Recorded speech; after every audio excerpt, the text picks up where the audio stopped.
Good evening, everyone. We do have 3 minutes before we get started. If you have not, place your name and your campus in the chat. Go ahead and get yourself situated, some water, a good workspace so that you can be comfortable and be able to participate. Get your cameras positioned so that they are on. So we still have 3 minutes. So I was just checking in to say hi, but go ahead and put your name and your campus in the chat.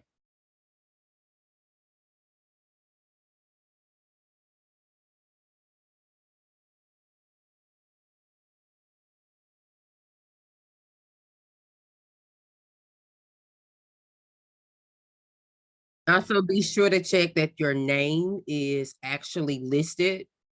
Most of the time, if you check in on an iPad or a phone, it'll have the name of that device. So ensure that your first and your last name is actually on your space.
For those of you that are in Professor Marvel's class, go ahead and also, in addition to your name and campus, put her name also in there. Okay, it is 8 o'clock. So good evening to everyone. Let's go ahead and get started. Our housekeeping talking points. Ensure that you have placed your name and your campus in the chat. For those of you that are in Professor Marvel's class, go ahead and put her name also in the chat with your name and your campus. Ensure that your cameras are on at all times, even if you have to walk away. Place in the chat a message. Make sure it goes to me. Do not send it out to everyone. Camera should remain on at all times. We talked about the attendance policy that calculates points from your time on camera and off camera. So be sure to leave your cameras on. And if you have to walk away for something, leave your camera on and place it there. Remember that all these sessions are recorded and they are viewed by administrative staff. So just to let you make an informed decision. All right, so we'll go ahead and get started. So are there any questions from the class? Any questions about have you looked at your syllabus and kind of gotten yourself situated with your calendar, what you need to start working on now, tomorrow, the next day? So be sure to do that. Look at your syllabus, go ahead and ensure that you've placed on your calendar those exam dates, review sessions. The thing about the review sessions, you can attend all. It is not mandatory. It is strongly encouraged. We do post the recordings from all the professors. We share all of that. So, okay. Any questions? Anything else before we move forward? Okay, I'm not hearing none, so we will move. So the discussion question for week 1, this is just a suggestion. Remember, in week 11, you have an assignment on vulnerable populations.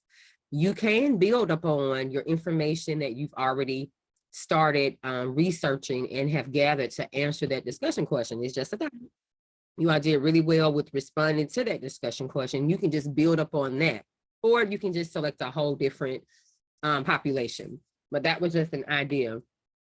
So again, the discussion question for week 1, you can use that population that you selected for your week 11 assignment. Just look at that rubric and build upon, because you've already started the research and you have some background knowledge about it. Okay. All right. So our agenda for tonight, we're going to do a content review. And that means that I'm going to ask some questions or post some things, some questions or some statements. I need you to give me your feedback. Remember, this is a safe space. Even if you say something that's incorrect, your team is here. We will help guide each other along the way. So don't be afraid to respond, because I do need your verbal responses. I tried to do the Jamboard, but because my questions or my statements had so many words in them, it didn't allow me to place all the information on the sticky note. So we're just going to, I'm going to try to interact with my PowerPoint and us just talking. And then we will review quiz 1. A lot of you all have already answered it, but remember, wait until you come to class so we can discuss it and ensure that we've selected the correct information. Because once you submit it, it's submitted. I can't undo it. So we do have, I think, 4 quizzes total. So just wait until you come to class and let us review those and talk about them and get the correct information. And then we'll put you in groups and look at our HESI prep assignment. So that's the way we're going. All right. So let's talk about the school nurse. So what do we know about the school nurse? Go ahead and tell me, what do you know or your experience with the school nurse? Well, personal experience, I know the school nurse helps keep track of documentation as far as the immunizations for all the students in the school. She helps direct outside companies, well, not companies, but medical personnel as far as like doing the eye screening and the hearing screenings. She helps conduct those. She also assists with the children if they have any medical issues while at the school. She also deals with making sure everything is up to date with the children as far as allergies, and she stores medications there as well. I didn't know that, but that's a thing too, as well. They store certain medications as far as like insulin or other types of medications at the actual school themselves for the children. Thank you for sharing. Let me hear from 2 more. School nurse, what do we know about school nurses, or what experiences have you had? What did you get from the reading? School nurses. Okay.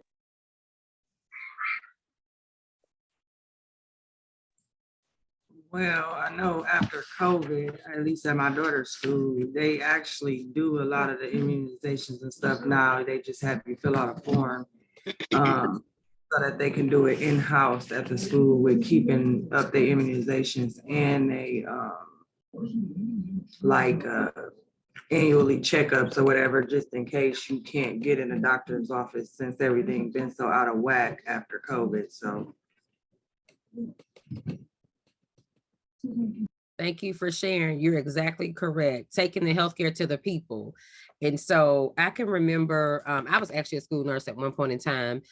I forget what year it was, but they had identified a group of children that needed that additional booster. I think it was for the Tdap. I am not sure.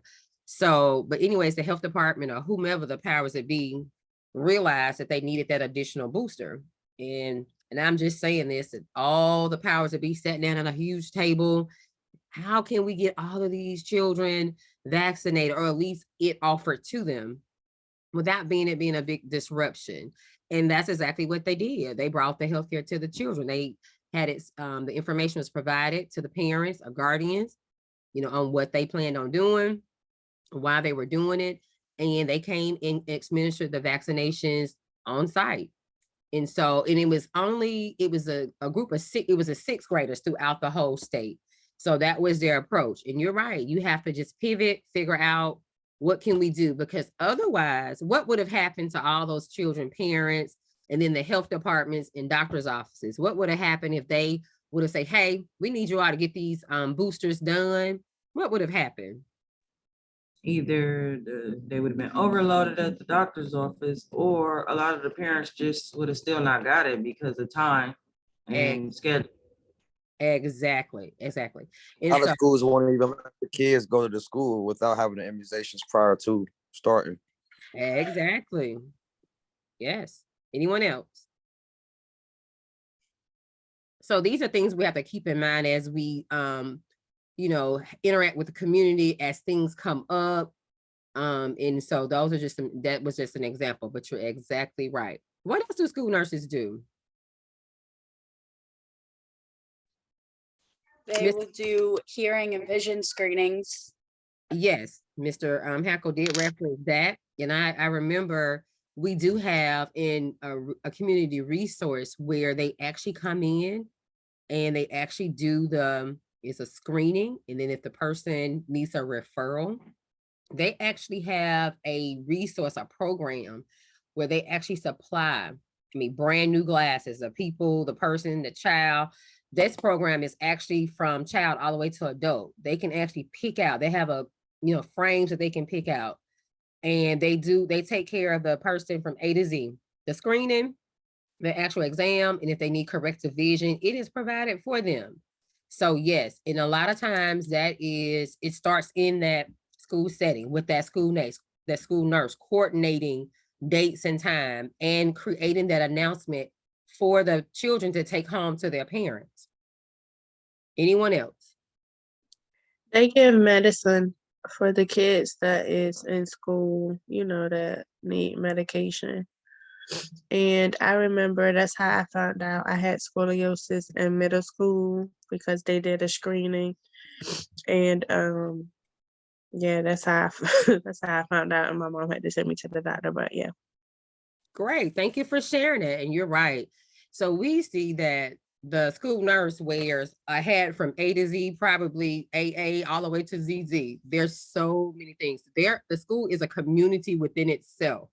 And then those things that happen in the community, they spill over to the school setting. For example, if a child needs medication, the doctor has written an order for that medication to be given at a time that is during school hours, and the nurse has the appropriate documentation, guess what?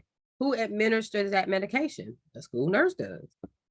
If in the event that the child needs a intermittent catheterization 5 times a day, guess what? More than likely, it's going to be, some of those times going to be during school hours. And who performs that skill? The school nurse does. And so they wear so many hats. Case managers. So all of your tools, to be a school nurse, you need all of your tools from all of your toolkits. What am I talking about? From peds, mid-surge. Why would a school nurse need their tools from the OB toolkit? What could might happen?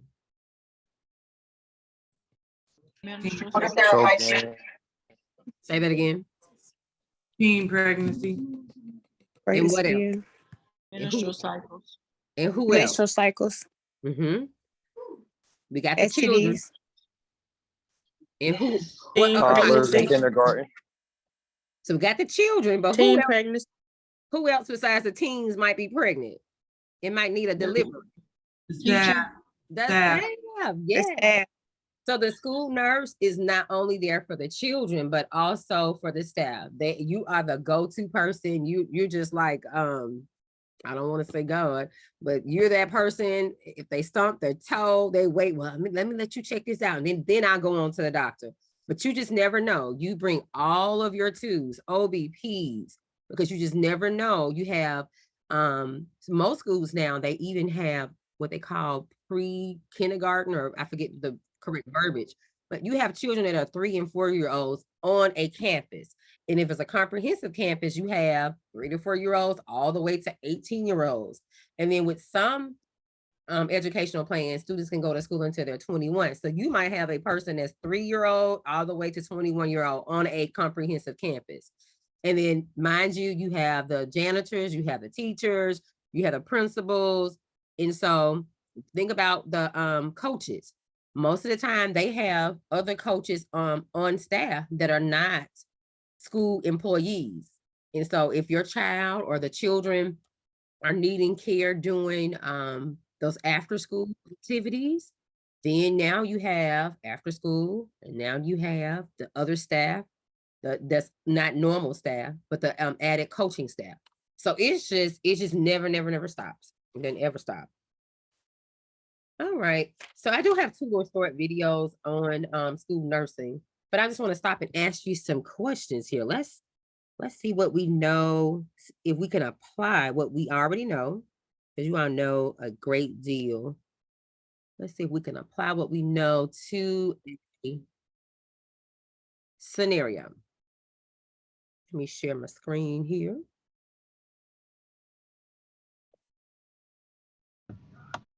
So again, for those of you all that are just coming in, ensure that you place your name in the chat, your campus. If you are Professor Marvel's student, place her name also with your name. Remember, cameras should be on at all times. In the event that you have to step away, leave your camera on. Don't forget about the attendance policy. Time is calculated anytime that your camera is off. So just keep that in mind. And all sessions are recorded and viewed. So just want you to make an informed decision. All right, so here we go. The school nurse discusses recent developmental changes with an adolescent client. Let me just see if I can do this from a slideshow so you all can see it a little bit better from the current slide. The client states, I recently started dating. It is my first relationship. What are some questions that would be a priority for you to ask as that school nurse? So first of all, always identify the concept and then your population, because remember, your conversation is going to be different for an adolescent, someone that's 16, 17, 18 years old, compared to someone that's, 10. It should be different. So be thinking about that. So this person is an adolescent, and the student comes to see you and it says, I recently started dating, and it's my first relationship. What are some questions that would be a priority that you would need to ask? If are they sexually active, how old the person is. Are they safe? Do they feel safe in a relationship? What do you mean by safe? Like any abuse or anything, or emotional or Physically, verbal. physical or mental abuse. Good. Okay. All right, you all are on the right track. For adolescents, clients who have begun dating, the nurse should be thinking about risk for violence. So all of those things are correct, but remember, when we're looking at test questions, think about those little words or phrases that are key. If it says priority, more than likely, all of the answer choices are correct. Everything that you all said was correct, but then we need to start putting them in priority. Which thing should be which one is the most important? All of them are important. So yes, and we know with adolescents, that age group, they're at risk for automobile accidents and at risk for violence and things like that. So you do want to inquire about that. Okay, good. Here we go. Let's see what we're gonna do with this one. The school nurse cares for a school-age client. The nurse notes that the client has come to the clinic several times the past month, reporting a stomach ache. What do you think is going on? Or what are some questions that you can ask to really see what's going on? And then remember, ADAPI, your assessment, your diagnosing, your planning, and so forth. This student has Menstrual period. several times and they have a stomach ache. Okay. So what are some questions are you going to ask? Have they started their cycle? Movement? What was that? When was your last bowel movement? Okay. What have they Are you ate? sexually active? Where's the pain located? Mm-hmm. Any type of trauma? What do you mean Have by they talked to trauma? their parents? How long it lasts? Have they been hit in the stomach? Have they been, any type of accident? Or you can ask them what was they were doing prior the stomachache starting. Do you have any allergies? Okay, so you're asking them what were they doing prior to the stomach ache. So let me add this to it. They're coming to you the past month, and they're coming around the same time of day. So with that information, Miss Can, what else do you want to know? What else do you want? What other information would you ask? If there's any Maybe trouble with probably anybody at trying school. maybe they probably trying to get out of bowling, or maybe they probably having some other issues, wanna that's why they come in at the same time and then say they got stomachache, and to find out what caused it, and you can ask them what they were doing maybe before the stomachache started. Great, Miss Can and Miss Autumn, you all were on point. So the thing that changed the situation was when I added, they were coming around the same time of day. If it was all those other things in which you all were correct in what you named, it would not be around the same time of day. So you all are correct and say it might be some bullying. It may be something going on with a specific set of children in a specific setting. If they're coming around the same time of day, and it's the same complaint, and you have ruled out that's not associated with lunch and all those other things, menstrual cycle, all those other things that you've named, probably need to change our line of questioning. Hey, does your stomach hurt when you go to this, only when you go to this class? What is happening in this class that's causing your stomach to hurt? Because it could be anxiety that's presenting as a stomach ache. Good.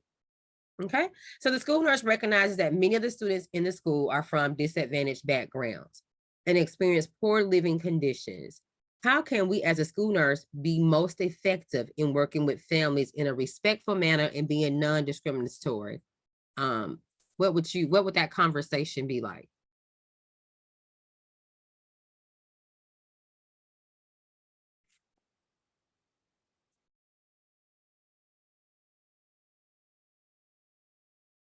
To start it off by asking how things are at home. Mm-hmm. Give them like a safe place to talk to, like, like be open to listen to them, even though if it's not something medical, but sometimes they will tell you like what's going on if they need help. So keep an open mind and listen, or like follow the cues and see if anything's going on, and Okay. then they might need help with. Okay, so I hear you all saying establish that rapport, establish that trust so that they can, open up about what really is going on or not happening or happening. And then once they do open up, then you want to identify resources that they might can use in the area. Yeah. You want to be sensitive to socioeconomic and cultural backgrounds, even though the people are experiencing whatever they're experiencing, family is real, so they will endure, whatever. So you do want to establish that trust, and so they can open up so that you can identify those resources. All right, so an adolescent with type 1 diabetes tells a nurse, I hate being different. I'm never going to be normal again. What would you say? What are some appropriate responses? What is your response? From I can relate because I'm a type 1 diabetic. So I've been there. And I used to say the same stuff. And my nurse would say, you're not different. You can do the same thing as the other kids. It's just you have to do things a tad bit different, but you're no different from them. So just letting them know that they're just the same as the other kids. Okay, thank you for I sharing. would give an open ear and just kind of ask them why they feeling the way they are. What makes them feel like they're, different than the other kids, and kind of build, like you said, build that rapport and trust to get them to open up, and then find out what the real reason is why they feel the way that they do. And then, like she said, kind of reinforce that they're not different, to kind of, bring it back to the normality of it all. Okay. And so in establishing that rapport and building that trust is validating what they're actually saying. You know, well, hey, yes, you are feeling this way and you have every reason to feel this way. But hey, let's identify, give them some factual information. Let's identify some issues or concerns and identify some resources. So that is normal for someone to feel different, whether or not it's type 1 diabetes or any disease process. So we do want to establish rapport and validate what they're saying, and then identify what can we do to help. Okay, so another process we talk about, one of our diseases is attention deficit hyperactivity disorder. So you are teaching the staff about how to take care of or how to best manage the environment or the classroom. What do we know about ADHD?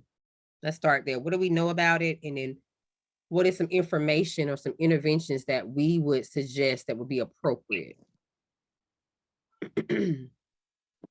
Causes severe hyperactivity in children. Could cause exhaustion if it goes on for so long without any kind of treatment for it. It cannot be cured. It can be treated though with medication or sometimes some kind of therapeutic therapies. And that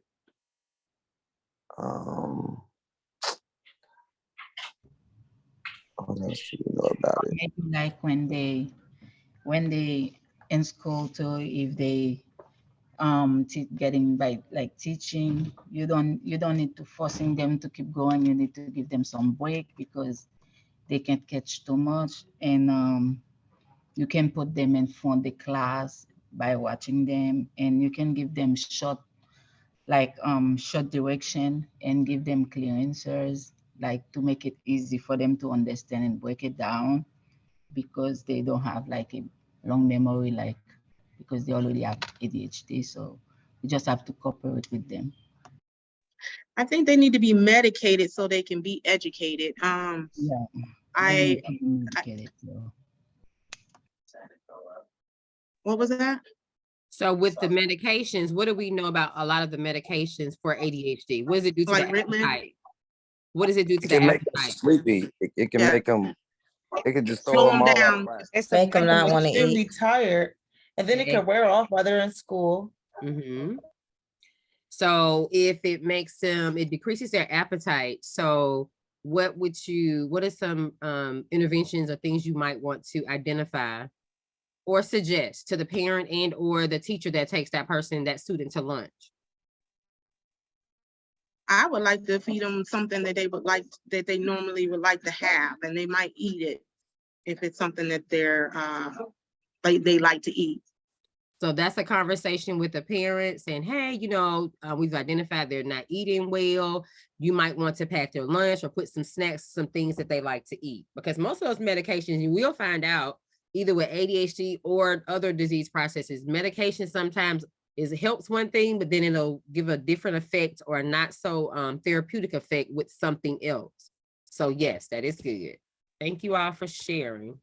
And also you also want to not put a lot of sweets or stuff with sugary food in it for the child, because it could increase their hyperactivity.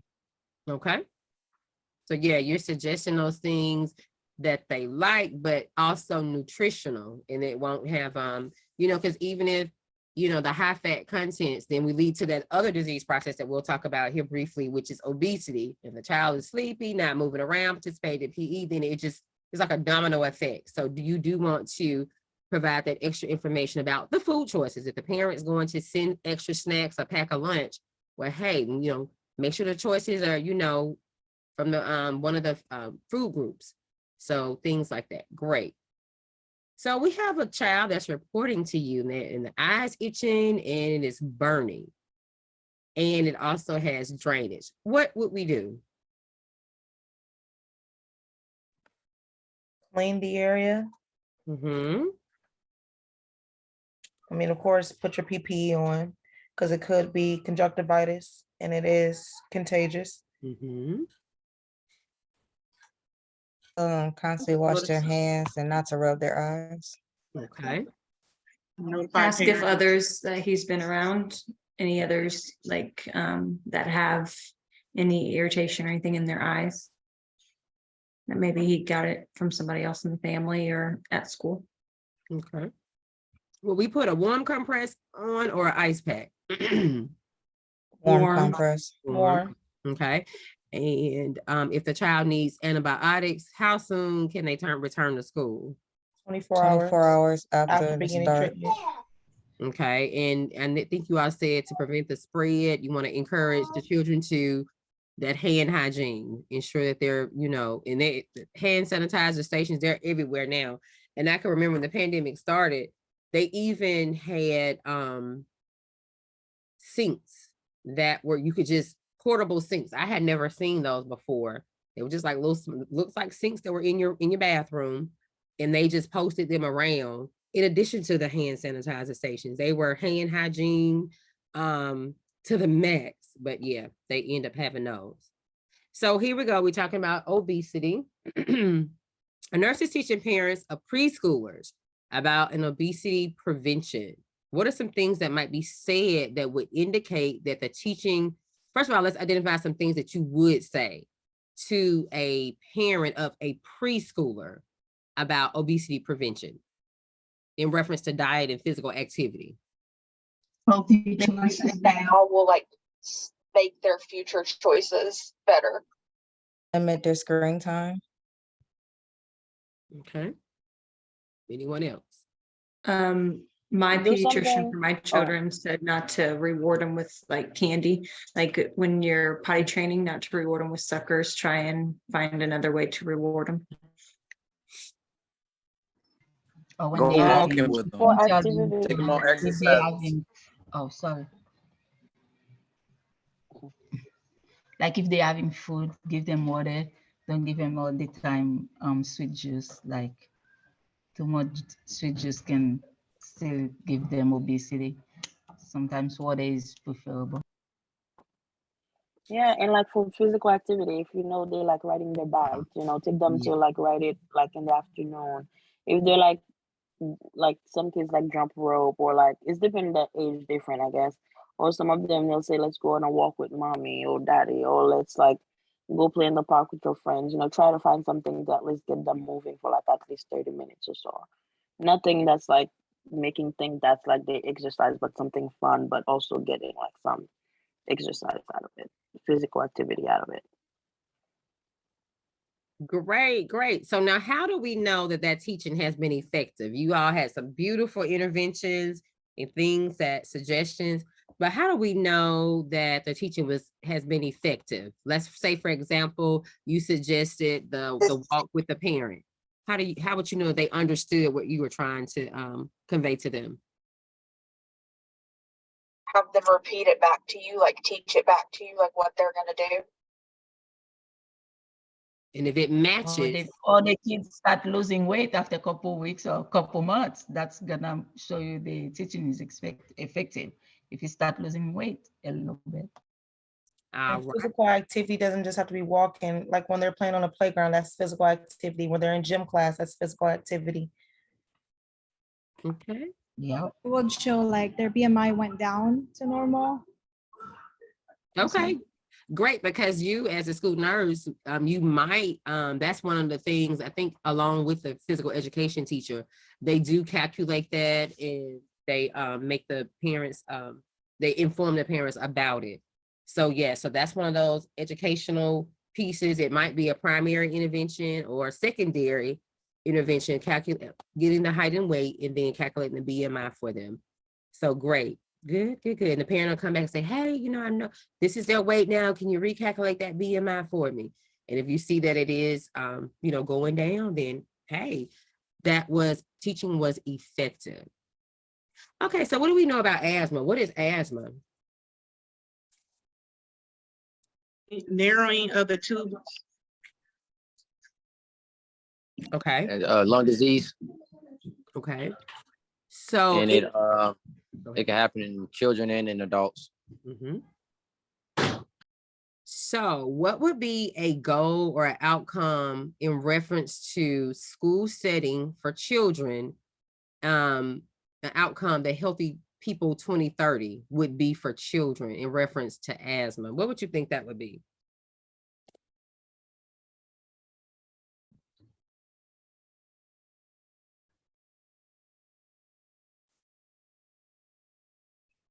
The inhalers. Mm-hmm. Make sure. Self-managers. What about decreased time away from school?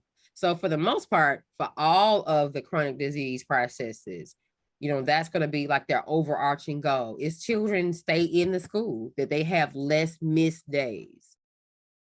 Okay, yeah.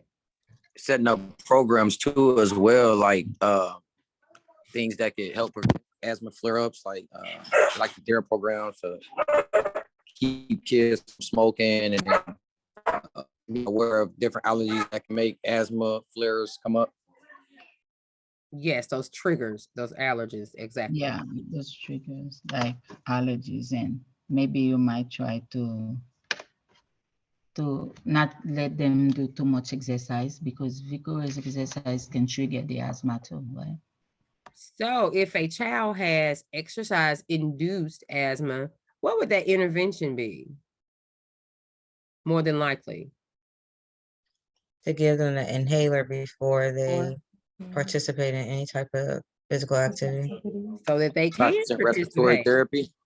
So, but the thing is prior to the activity, so that they can participate. Yes, if someone has breathing exercises. If they have exercise-induced asthma, those things should be done prior to the exercise. Because remember, we want the child to be as active as they can be. So in order to do that, we have to think the opposite way. Well, if this is happening when they're exercising, well, can we do something before they start exercising so that we can prevent, an asthma attack? So yes. Yes, give them medication before exercise. Mm-hmm. Okay. So let's look at, we have 3 children here. Which one, all of them need your attention and you will take care of the child. But which one should take priority? Which one should you take care of first? 2. Amber, you said 2. A. The second one? B. The 2 second or, one? yeah, 2 or B. I'll say number 1. Number 3. That's a side effect, number 1. The dry cough and they cannot participate. It can be an airway. It be allergic. It can be allergic obstruction reaction. or Number 1. Number 1 is a side effect of like your inhalers. Could be a side effect. they can just be hyper. Would it be number 2? Just because of the cough, which I'd would say be a restriction of the airway. Yeah. Yeah. So Number 3 sounds good because it could be a DVT in the child, right? Okay. I'm hearing all 3, but I hear in most the second answer choice. Now tell me why. Someone mentioned it. Why would we select airway? Take care of all the Airway children. obstruction. Exactly. It's airways. Airway. Yeah, we're gonna take care of all of them, but the question says priority.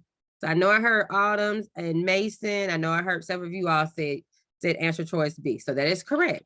Airway, always airway. The dry cough, and then now they can't participate in exercise. So they are having trouble moving air. They're having trouble moving air. Okay, so let's switch gears here. I want to go over a few more concepts that I didn't have on the PowerPoint. I was going to add them, but I didn't put them on there. So just make sure that for test purposes, family structure, that is knowing what each person's role is in the family. Who's the mom, who's the dad, and what are those roles entail? So family structure, be sure you know that. So functional versus dysfunctional. So when we talk about a functional family versus dysfunctional, what are we talking about? Let's see here. I'm trying to pull it up on this one. So is a functional family, do they cope well or they do not cope? They cope well. Cope well. Okay. So does a functional family, are they organized or not organized? Organized. Organized. Yeah. So if So what is a family crisis? Let me go back here, share my screen. It could be something like if somebody death in the family, or it could be someone losing a child. It could be financial problems where somebody lost a home or became homeless. All types of stuff. It's a lot of factors that can create a family crisis. Exactly. Anything that's out of the norm. It could be Divorce. A divorce. Exactly. I know this little lady in one community. She's either 89 or 90. And what she does for the people on her street, she makes sure she drop off children at school. She takes people to their appointments. There are some young adults that do not have a vehicle. She takes them to work, and that's what she does. And I think that just keeps her active. But if in the event that she's not there, sometimes it's not always money. It's a person that's in place that ensures or makes sure or actually does certain things. So it's anything that's out of the norm for that family is considered a crisis. Anything. And so is a family considered functional or dysfunctional when they identify a crisis? And I'll give you an example.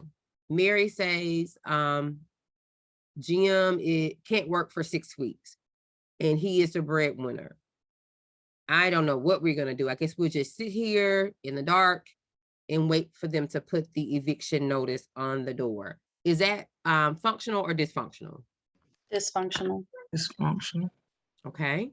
So what if that same scenario and Mary says, well, I need you to help me, since you're the community nurse, public health nurse, I need you to identify some resources so that I can get childcare, so that someone might can pay, or a program might can pay for my utilities. Can you identify someone that can hire me pretty quickly? So is that person or that family functional or dysfunctional? Functional. So the person identifies their situation. It is real, but then they don't stop there. Hey, help me so that I can continue until, Mr. Jim gets back, being able to back to work. So yes. So that's what we mean by coping or dysfunctional or functional. That's a difference in it. All right. So genogram, what is a genogram?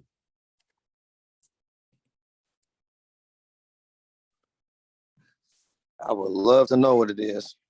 Genogram. I know it's something dealing with like the family background of the family. It's something dealing with the family history part, or like health wise or something. I can't like put my finger right on it, but it's something of that sort. So Ms. Drummer, genogram, what part of that word that's related, or do you know that's related to something else that has to do with a family's background? Genogram? The Genealogy. The gene. Genealogy. Yeah, the genetics, exactly. So you want to go back at least 3 generations when you're looking at a genogram. You look at the mom's side, the dad's side, and you just go back at least 3 generations to capture any disease processes that have occurred, any early death, people that have died at a young age. You want to capture the ages, and then what was the cause of death and any disease processes. So when we talk about an eco map, what are we talking about? We're still talking about the family, but we're talking about the family and also how it's connected to the Like a family tree. the environment. So just think about, what that family does in that community. What resources do they actually use? So you would have like the family in the middle, and then all the resources. Well, they go to the mall, they go to the church. At the church, they volunteer. They go out and they have they prepare food twice a month. They're the coach of the little leagues. So you have that family in the middle, but then all the things that in their environment that they participate in. So that's what we're talking about when we're talking about that eco map. How do they interact within that community? And there are several pieces. All right. We talked about obesity, just referring to my notes, make sure we have covered everything. The next thing that we need to look at is levels of prevention. How many levels are there? 3. 3. And what are they?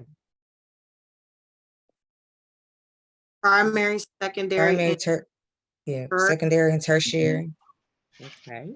So tell me what primary is. If you were having to talk about it, paraphrase it, or discuss it, what's primary intervention? prevention. The vaccines. Prevent something before it happens. Okay. And secondary, it's doing the identification early to detect the disease, and tertiary, it's manage the disease to not like cure it, but to help the patient live decent. So primary prevention addresses the use of interventions before the disease actually occurs, the disease or a deficit or injury. Anything you do to prevent any of those things from happening. Anything that we do to prevent those things from happening. And for secondary, we are little detectives. It's aimed at detecting the disease early through screening programs. We screen, we detect, we do surveys. We're trying to figure it out, if something is wrong. So an example would be, let's just say screening colonoscopy or the little box. Everybody, I think, has probably seen the little commercial where you can, I think when, well, it happened around the time when Chadwick Boseman passed away, they actually lowered the age for colonoscopies, specifically screening colonoscopies, which is different from a colonoscopy. And so, so now you see the little box with the little legs, so you can submit your specimen or you can go in for the screening colonoscopy because they're trying to figure out if there is colon cancer or not. But in the event that the person already has some polyps and some cancer going on and they do a colonoscopy, then that intervention is no longer secondary. It is what at that point? Tertiary. It's tertiary because that person has a disease process going on. The polyps are there and they're doing that procedure just to see if that they have maintained or things haven't gotten any worse. So tertiary, you were right, Ms. Can. Tertiary prevention includes those interventions aimed at preserving, managing, and so that further complications do not occur. There is a disease process, there is an injury or some type of disability, it is there. So let's look at some examples here of levels of prevention. They're on every exam. So you have to know the definition of each level, but you have to be able to apply what you know. Because the question is not going to ask, what is tertiary prevention? There's going to be a scenario so that you need to apply it. So let's just look at a few here. 1 or 2. So a nurse advises a client diagnosed with an active communicable disease not to donate blood, plasma, or organs.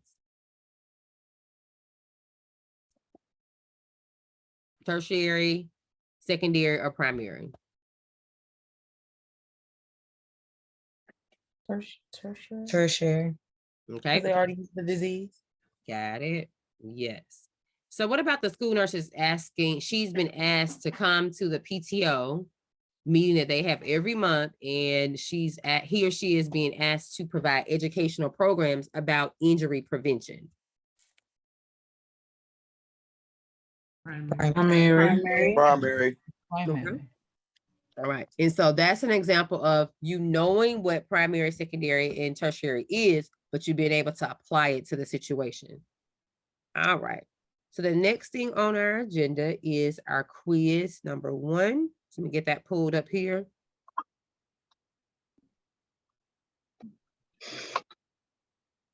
And I have it down here. There we go. I'm going to share my screen.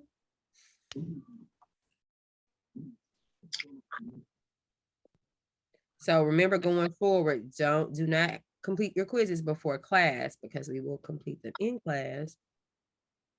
We will go through them and then you can complete them thereafter. Because once you submit it, it's done. Okay. Not letting me so when do we get the access to quiz? The quizzes are there. Yeah. So they're open for you. Quiz 1 has already been closed, but I was going to open it back up because most of you all have completed it. So I will open it up so that the ones that have not completed it can. So I'll open it back up. But going forward, it's going to stay open until after the class, because we do want to go over it and ensure that you all understand the concepts. I don't want to say the answers, but have the answers, but essentially understand the concepts. So it'll be open until after class. So we meet on Friday. So we'll stay open until that Saturday night, Sunday. So I'll go back in and change those due dates. So here we go. So who's going to take number 1 for us and talk us through it? Hey, before you start, Ms. Ford, I don't Not have. really clear. I can barely see it. Oh, let me see. I can make it bigger on the screen. Like it says quiz, but there's nothing for me to click. There's nothing under the quiz topic. There's nothing. And Same thing for me too. Look, and there's nothing there. Okay, yeah. And so like it's probably closed is what it is. And that's why I said I'll open it back up for those of you that have not completed it. Mm-hmm. It's only your student in your class, or all of us all of us need to do it, even Mr. Marvel, because we haven't done it yet. Yes, you have to submit it after today. Yeah. So make sure you capture what the answers are. Mm-hmm. Oh my God. Okay. Who's got number 1? I'm confused a little bit. What you talking about, Ms. Carter? Because so when right now we won't be able to see it until after you do this, is what you're saying? Yes, because it's already closed, but you need to just take your notes now. Just take your notes. Like this is number 1. Okay. That's all. I'm like, okay, did she understand? We don't have it there, or was I not really understanding? But okay, I got you. Yes, it has closed, so you cannot see it. I am going to open it back up. And going forward, do not answer your quiz before coming to class. And going forward, I'll make sure it stays open until after we meet. Okay. All right. So we will have the opportunity to go over it. So, okay. All right. Because once you submit it, I can't let you resubmit it. That click, I don't have that keystroke. All right. So here we go.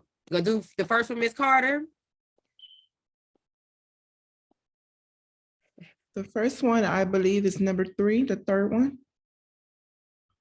Help her out, Ms. Carter. What is the example of community-based nursing? Or developing a team. I cannot open my quiz. Pregnancy prevention.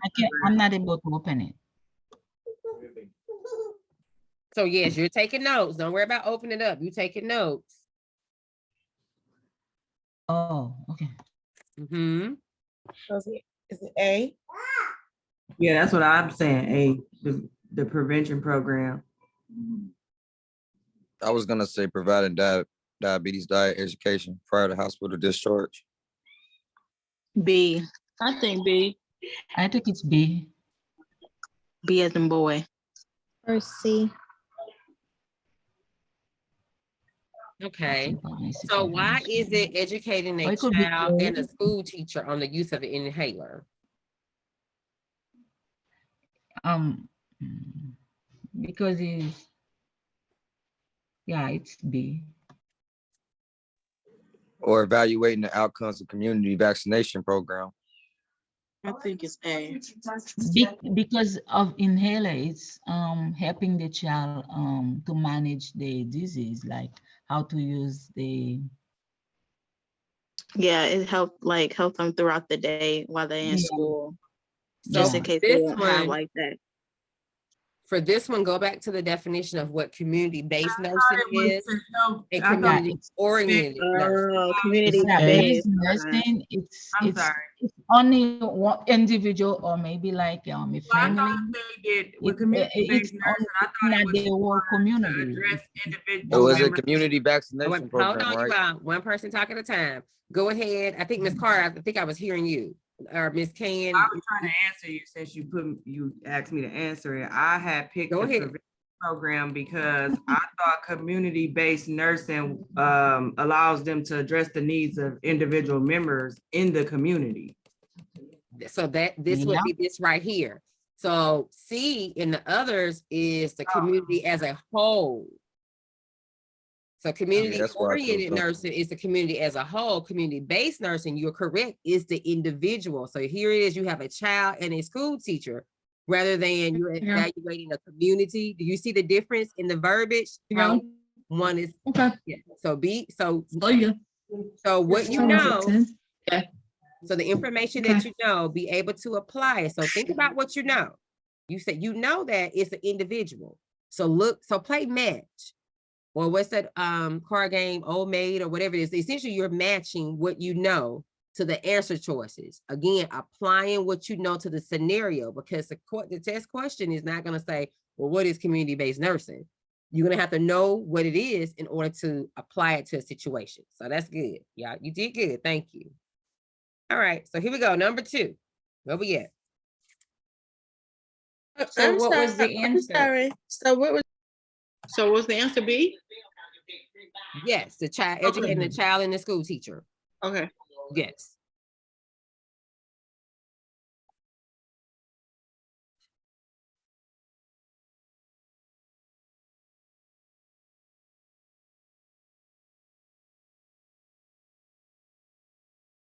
So Ms. Drummer, you're gonna take number 2 for us. Thank you.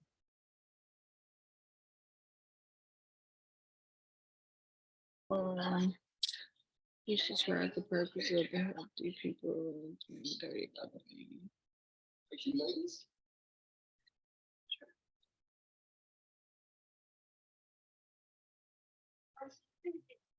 I'm gonna say D, it changes the focus from community health to hold up. Match. Play match. Healthy People 2030 campaign. What is the Healthy People 2030 campaign? It's about everything from what? A to Z, right? Yeah. So match. So I'm gonna say is A. It's gonna be A. It provides the framework to improve the health of all Americans. Exactly, because you're matching. Healthy People 2030 is about everything from A to Z. So if we were to select B, treating most common chronic diseases, then we're gonna leave out everything from A to Z. So match what you know. Great. Good. So that answer choice is A. All right. Here we go. Oh, I did it. Which is true regarding uninsured and underinsured individuals?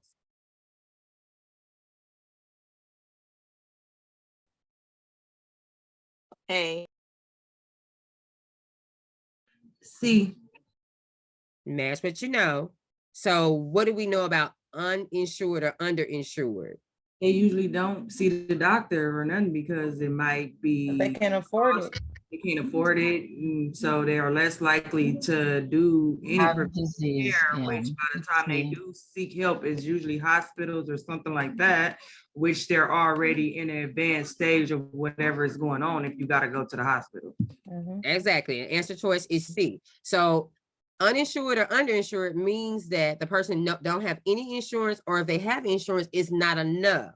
So they're not going to the doctor getting those preventative services. You know, they have to choose between food or gas in the car and spending money on a lab test. What do you think is going to win out? Food, gas in the car, and they're going to in the food. Exactly. So they're more likely to apply what you know, more likely to be diagnosed with advanced diseases. It's called at later stages because they're not getting those preventative measures, those preventative services where they would catch it along the way or before it got too bad. So this one is C. They're more likely to be diagnosed with advanced disease. And you don't have to write out the entire answer choice. Just know that this one is C. So this is number 3. So it's C. All right, here we go. Which client belongs to a vulnerable population? Select all that apply. So what are vulnerable populations? So let's see what we know, and then let's match it to what we know. So what is vulnerable population? What is that? HIV, that's one. Substance abuse, veteran war. So those are 3 populations that are considered vulnerable. Why is the 26-year-old pregnant woman 4. not a vulnerable population? Why is this not? Why is the 26-year-old not a vulnerable population? She's an Because they're adult. not adolescent. 26. She's not 15 or 16. So if that were 13-year-old, would that be a vulnerable population? Yes. Yes. Exactly. So I don't want to say these things are common or they're not considered vulnerable population because it's kind of the norm. That's not the correct word, but you see what I'm saying? It is okay or kind of normal for a 26-year-old to be pregnant. So with the vaginal candidiasis, that is not a disease process that is, I want to say, detrimental, or what's the word I'm looking for? You all help me out. It's different if the person has HIV or end-stage renal disease. Those disease Something that could be terminal. Terminal, exactly. Thank you for helping me out. So for this one, you would select the 51-year-old. You do your quiz, you're selecting B, C, and D. And I think this was number 4. So number 4, you should say B, C, and D. Okay. All right, so let's go here. Which statement reflects the term resiliency as it relates to vulnerability?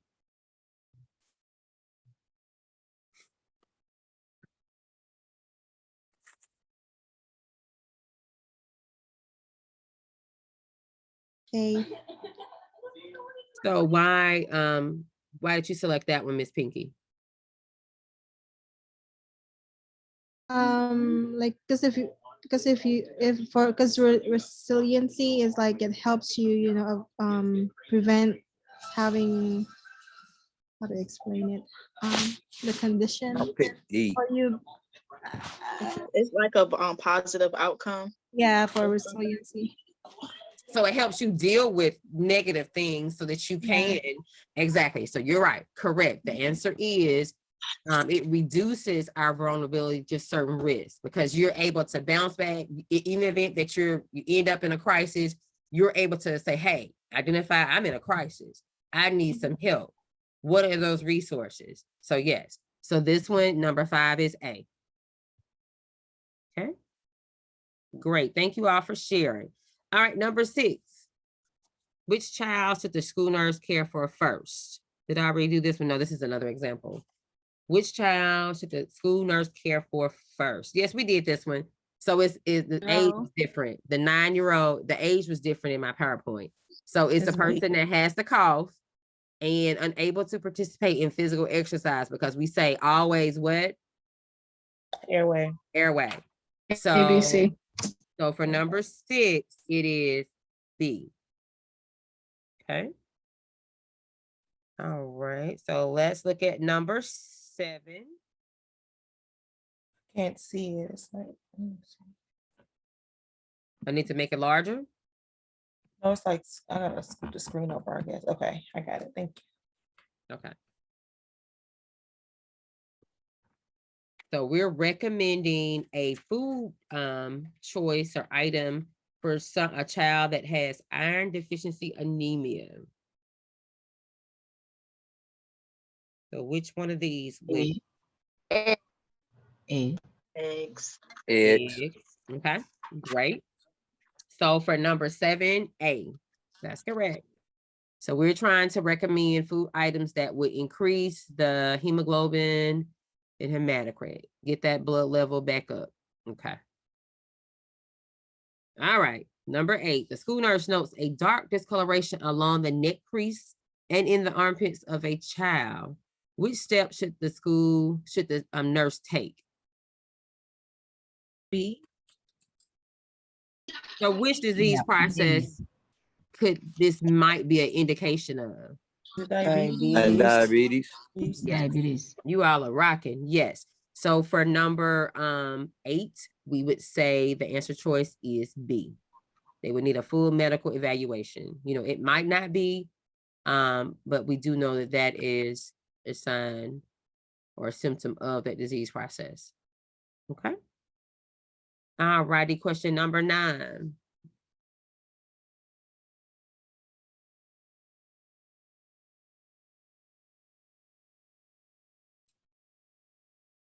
A, the lead exposure. The lead exposure. We all agree or we disagree? Agree. Yeah. Okay. And so what do we know about I forget that year. What year did they stop placing lead in paint? What year? Is it 1965 or something like that? Yes, that sounds about right, but I'm not, like I say, check me on that.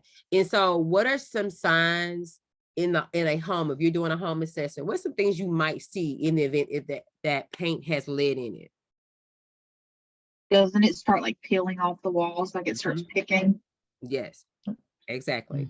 And we do know the lead exposure, it does causes developmental delays.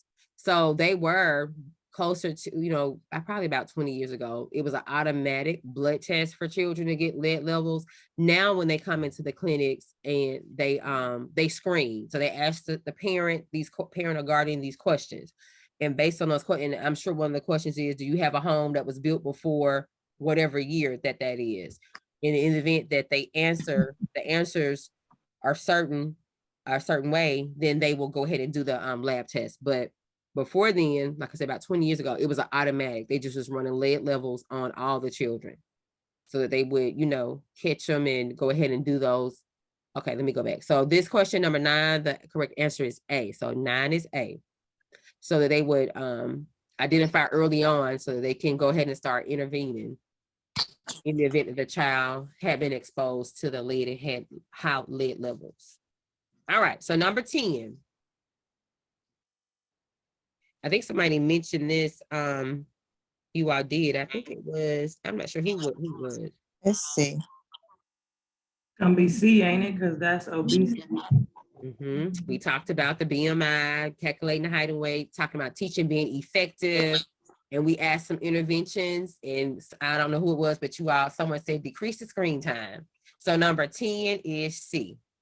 All right. I do appreciate you all sharing. We only have about 26 minutes left in the class. You do have a 10-minute break, so we're going to take that at the end. So we will end at 9:30. So what we're getting ready to do now, you have a HESI prep assignment. I'm going to just randomly place you all in groups. So accept the invitation and we'll come around and talk to you all and see what we need to do. Have a discussion about it, just to ensure that you understand the assignment, because it is a lengthy assignment. It takes a lot of time to complete it, to fidelity. So we want to give you time and opportunities to network amongst each other so that you can, ask your questions, and I'll be around to each room. But before we go, I need to ensure that I'm done what Professor Marvel has asked me to. Atkins, are you here? Atkins, are you here? Can I see you're here? Make sure that you all have placed your first name and last name and Professor Marvel's name in the chat. Gurley, yeah, you're here. Drummer, you are here. Hale, Hale, okay. Stephanie, Josette. Okay, you're here. I'm here. Yes, ensure that you place your name and your campus in the chat. And Tivia Jones. Okay.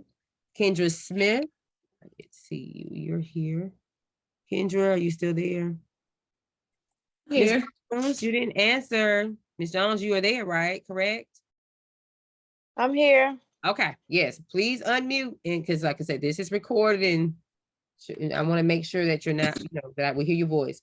Yes, Kendra ma'am. Smith. Thank you. Kendra. I'm here. Okay. Good deal. Trinetta Williams. Trinetta Williams, are you there?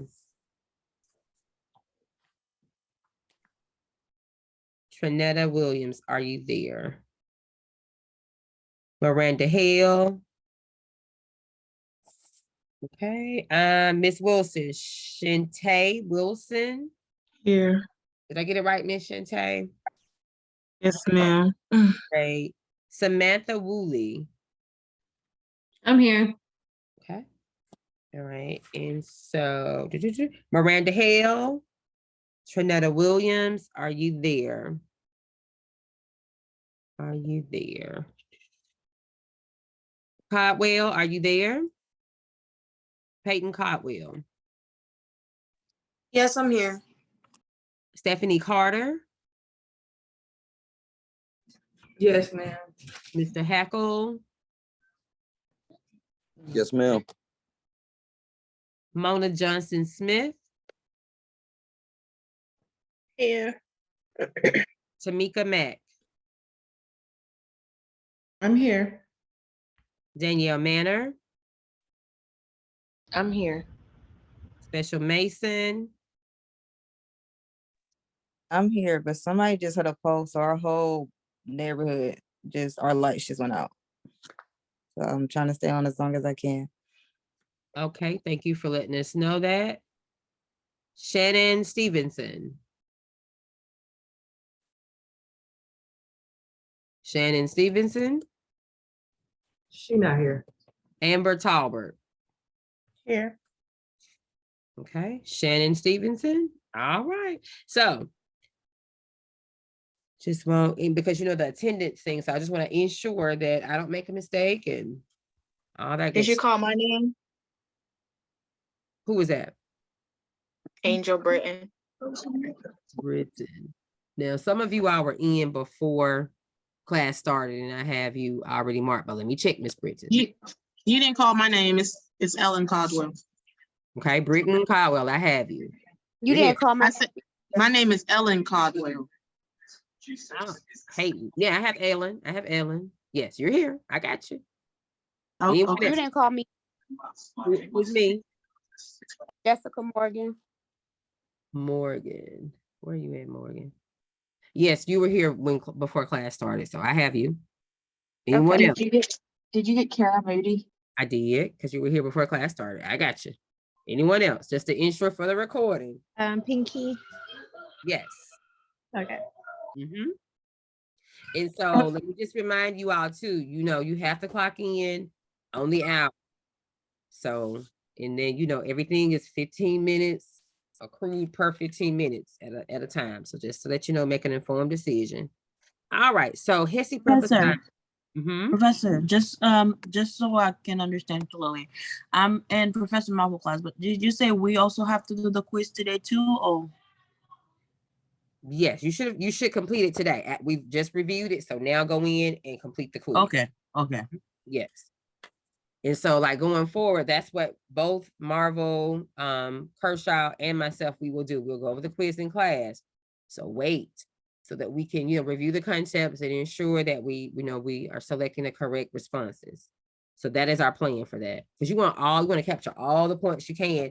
And that is one assignment we can't undo, so we just thought it'd be best if we just review it, make sure concepts are understood, and then allow you the opportunity to complete it. All right, so I'm going to open up the breakout rooms. We have 20 minutes left. So what we will do is we'll stay in the breakout rooms for 10 minutes, talking about the HESI prep assignment. Then the last 10 minutes of class, I'll close the breakout room. We'll come back, and then we'll give you an opportunity to complete the quiz. I'll go back in and open it up for those that need to, that is closed on. and then we will dismiss. So 10 minutes in the breakout room, network, understand what the assignment is. So most of it is just really understanding, well, what in the world I'm supposed to do to complete this assignment. Have that conversation, and then we'll close the room, and then we'll come back together and we'll give you time to actually complete the quiz. And that'll give me time to go back in and open it up. So breakout rooms, accept the invitation, and happy learning. Let's see. There we go. Open. And I'll come around just to ensure, you know, all questions are being answered. So accept the invitation and move on out.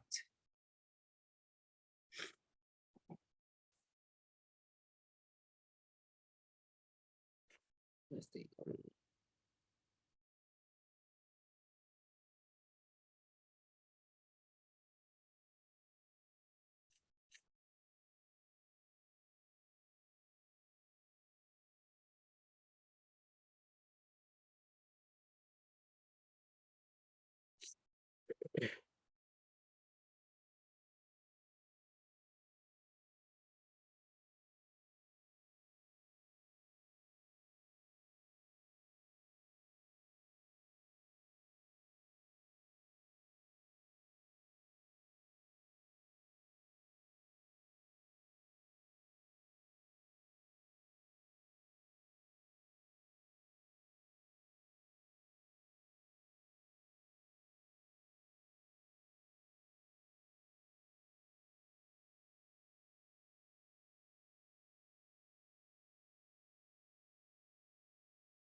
One, right? Where they have like anthrax, smallpox, Ebola. Yep. Yes, that's it. So we have to do API for each.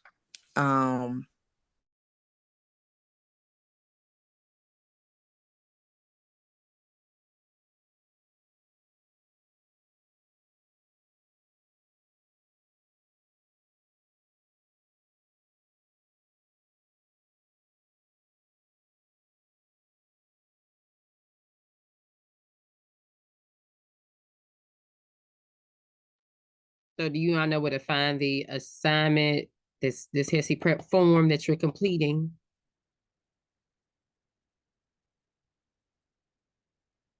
No, ma'am. Where can I find it? I'm looking for Is it. it in, What'd you say, Jessica? is it in the announcements? No, it's under the modules. It's in the module section. And so I'll look for it Okay. here. I think it's week what week is it?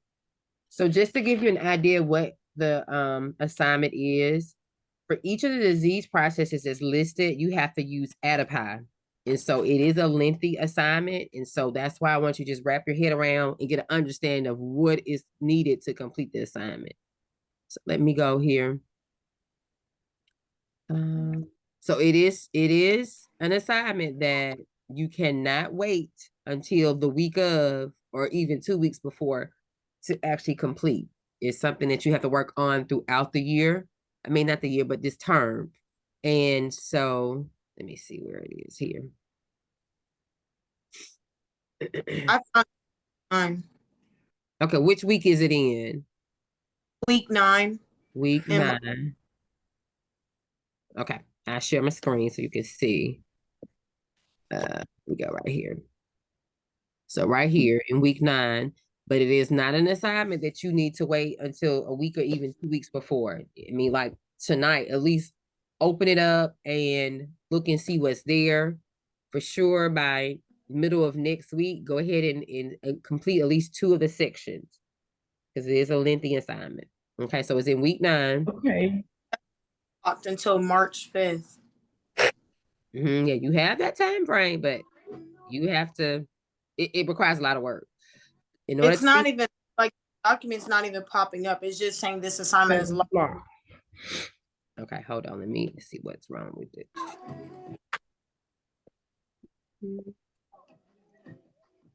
It's published. Let's see, download this document.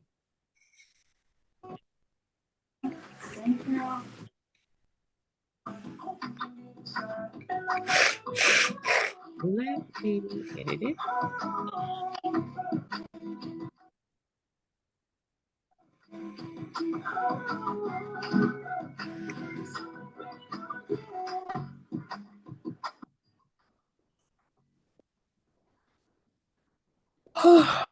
And say, hit refresh and see, can you open it up now?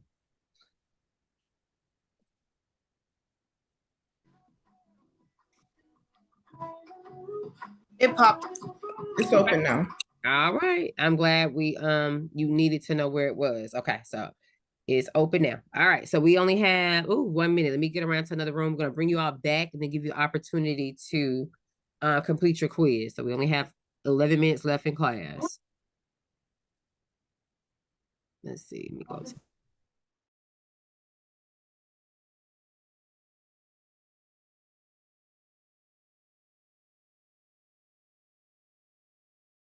Question senders next week. Community, I got 50 question senders. And leadership, I got 50 questions. Yeah, 50 is that magic number. So are you all able to see the HESI prep assignment? Yes, we are. Yeah. All right. So tell me what your understanding of is about how to complete the assignment. What should you do? What's your approach? I mean, we just have to do the Every nursing week we can guidelines. just do something. Which is ADAPI. So for each one of those, you need to address. Yeah. Exactly. Every week after lecture, we can just mark it, what we went through, the disease, and then we can start complete it. You need to, because it's due in week 9. If you wait until week 7 to start on it, you're not going to be finished. So you need to. Yeah. So it's something that you complete along the way. Okay, just making sure everybody understand. Well, we're gonna come back together for our last few minutes of class. We only have 9 minutes left. So let me go back. Let me go to another room just to ensure everybody. Can I ask you something before you leave? Yes. I was able to take my quiz when you were going through it the first time. Do I still need to stay until others complete theirs? Until I dismiss, Okay. and I'll make the announcement. Say, Okay. hey, if you completed it during that time, it's okay. So yeah, we want to stay until we are officially dismissed because we don't want to lose any points because of time. Okay. Yeah, I just wanted to ask. Thank you. Yes, I'm glad you did ask. Okay. All right. We're gonna have the recording of that class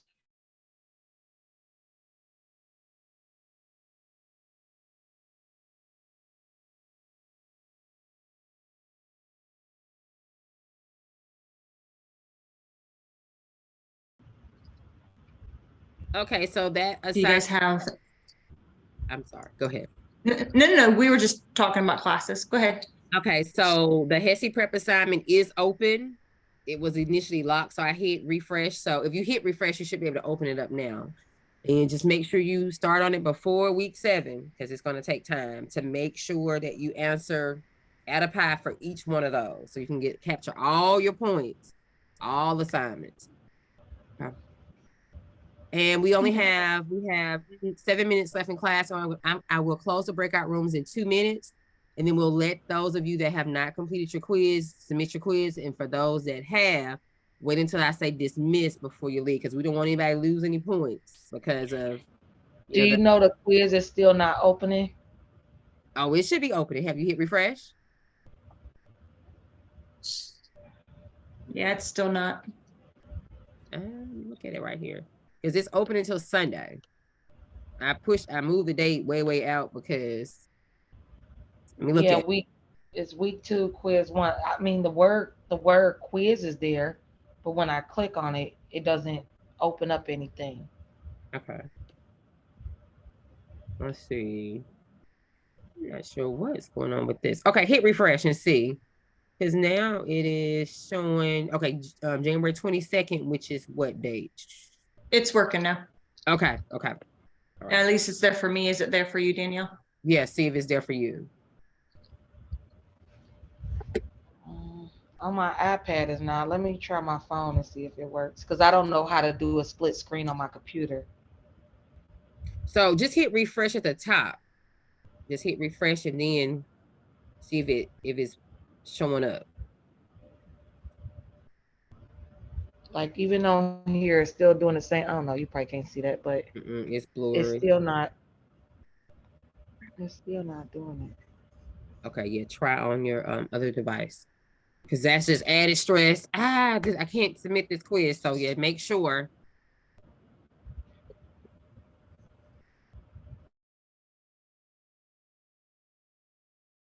Close all the breakout rooms. Let me go ahead and close them. Close all rooms.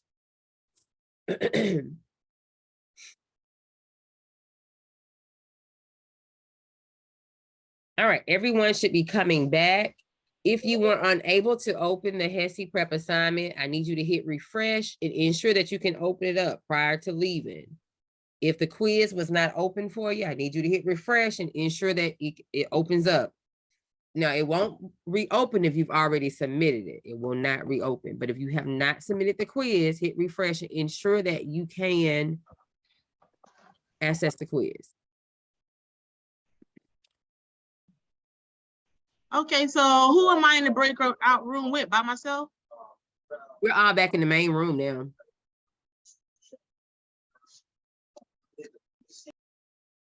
I had a quick question regarding that HESI prep assignment. So what our nursing guidelines I was reading a paragraph, are we doing implementations only, or are we including assessment to evaluation, summing it up in that box? You're doing add a pie for each one of those. Okay, I thought so. All right, making sure. Yes, and that's why we're saying go ahead and start today, at least wrapping your head around what's needed. And then for sure by next week, at least try to do like 1 or 2. And then do not wait until week 7, because it's a lengthy assignment. And every point counts, you all, with each assignment. You want to capture all your points. Basically, it'd be like what you would assess with anthrax incubation, and then what you would diagnose, so on for that particular topic. Yes, right here. Okay. Assessment, diagnosis, planning, implementation, and evaluation.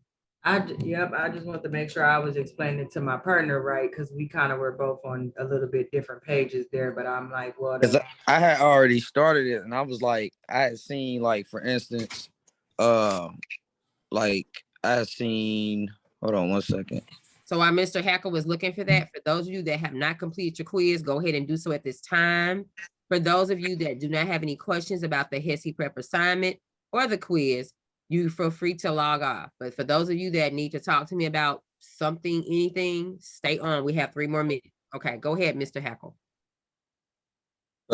So I found it, and it's like, so when I had started it, I just was like putting stuff on there, just what I could look up. And when I looked up, like, for example, for like anthrax for the first one, Mm-hmm. I just basically say, all right, I see the topic is, well, the diagnosis is anthrax, obviously. So I just put in implementations because I thought nursing guidelines was what we would go by to either prevent spreading it, treating the patient, or whatever. So I put like improve patency of airway, breathing patterns, improve swallowing, and you want to improve and eliminate diarrhea, and you know what I mean? So I was putting those in there. So what you saying is basically you want us to put it in a form where we assessing this patient to basically diagnose them with the anthrax incubation, and then put what I put on there as far as like implementation. Exactly. So if you had this patient and you went in, you didn't know they had anthrax, but you were assessing them, what signs and symptoms would you see? What subjective things would they be saying? What objective, what would you be seeing, hearing? What would be those signs and symptoms? Exactly. And then you are diagnosing. Then what's going to be your plan? What are we going to do? So yes, you're pretending that there's a patient there that has that. And you're taking them all the way through the nursing process. Okay. But I was like, and then I got down to like the disaster planning and all of that. So I'm like, how would I implement assessment and all of that for that type stuff? Okay, so let's think about it. We just walked upon a disaster just happened in your community. What would you be seeing? Injuries. You're gonna see a lot of emergency personnel that's needed. Injuries down, trees, power lines down, people with so you're pretending that that's actually has happened. What are those things you would see? That's still assessment, subjective and okay. Okay, I got you now. What'd you say, Miss Smith? What was that resource? My quiz not open. Okay, hit refresh. Let's see, because it's open until Sunday. Let me look at it one more time. Oh, there it go. It's coming through. Yeah, hit refresh. Click refresh. So it is 9:30 for me, 10:30 for you all. Feel free to log off. Have a good weekend. We will see you next week. For those of you that need to schedule time to prep for the exam before the exam, please reach out via email. Do you gonna send the recording for the class today? Do you gonna send it with to Professor Marvel too? No class. Sure. Yes, we can make that happen. Thank you. You're welcome. You all have a good night. Be safe and happy learning. Reach out. To the end. Complete assignments. You need all points on all assignments. Yes, ma'am. So it's at half a point or a quarter of a point. At the end, it's nothing that can be done. So capture, make good use of your time. Okay. Professor. I have a question in regards. I don't have any literature in regards to what you're asking for this assignment.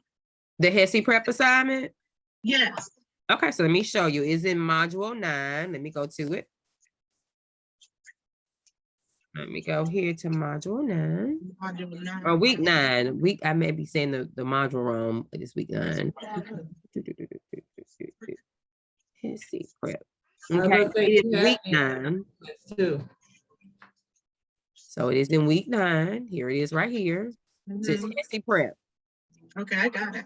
And you want to download that form. So when you click it, this is what you're downloading. Download this document.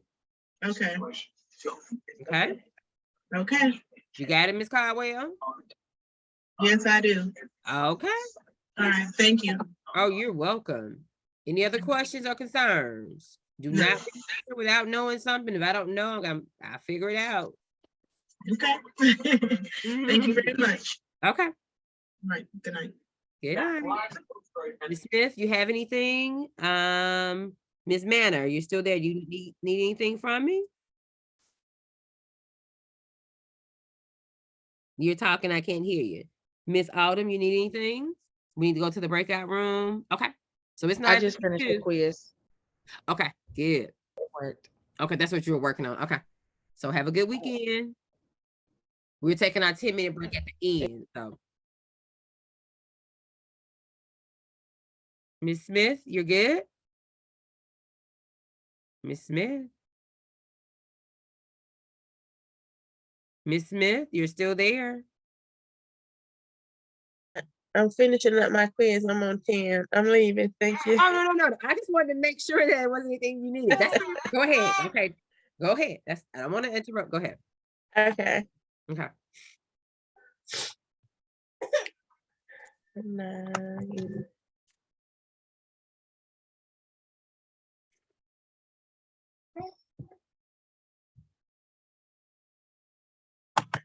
Okay.